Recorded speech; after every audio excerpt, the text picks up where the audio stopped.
अस्सलाम वालेकुम दोस्तों, मैं Saroj Rabbani English heart channel में आप सबों का हार्दिक स्वागत व अभिनंदन है।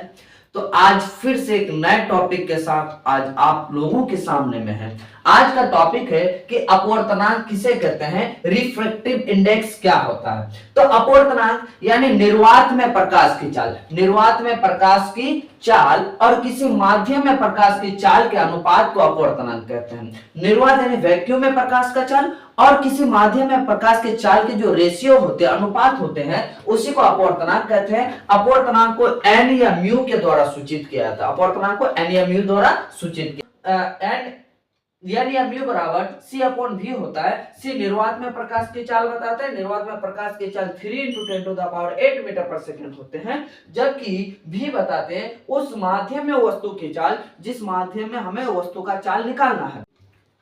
अपवर्तनांक का मान किसी माध्यम में प्रकाश की चाल पर निर्भर करता है। किसी माध्यम में प्रकाश की चाल पर निर्भर करता है, ना कि निर्वात में। निर्वात में निर्भर नहीं करता। निर्वात में निर्भर नहीं करता।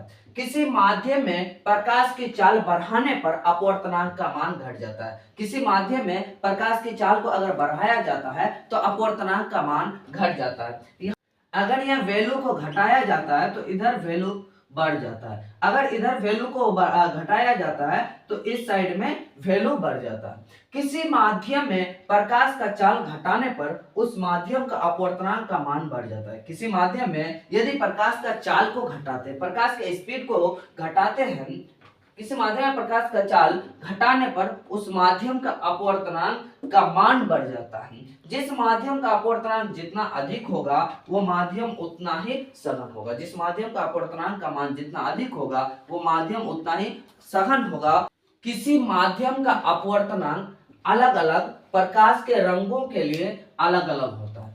किसी भी माध्यम का जो अपवर्तनांक होते हैं अलग अलग प्रकाश के रंगों के लिए, अलग अलग प्रकाश के कलर के लिए अलग अलग अपवर्तनांक होता है। जिस रंग का तरंग दैर्ध्य अधिक होता है उसका अपवर्तनांक कम होता है। अगर तरंग दैर्ध्य अधिक होगा तो उस रंग का अपवर्तनांक कम होगा। अगर तरंग दैर्ध्य कम होगा तो अपवर्तनांक अधिक होगा। जैसे बैगनी रंग जो है उनका तरंग दैर्ध्य कम है, 3900 एंगस्ट्रॉम, इसलिए यहाँ अपवर्तनांक अधिक होता है। कि अगर तरंग दैर्ध्य अधिक होगा अपवर्तनांक कम, तरंग दैर्ध्य कम होगा अपवर्तनांक अधिक होंगे। उसके बाद कम अपवर्तनांक वाला माध्यम प्रकाश का विरल माध्यम कहलाता है। यानी कम अपवर्तनांक अगर कम हो तो वो प्रकाश का विरल माध्यम कहलाता है। जिस माध्यम में कम अपवर्तनांक होते हैं वो प्रकाश का विरल माध्यम कहलाता है। और अधिक अपवर्तनांक वाला माध्यम प्रकाश का सघन माध्यम, डेंसर मीडियम कहलाता है।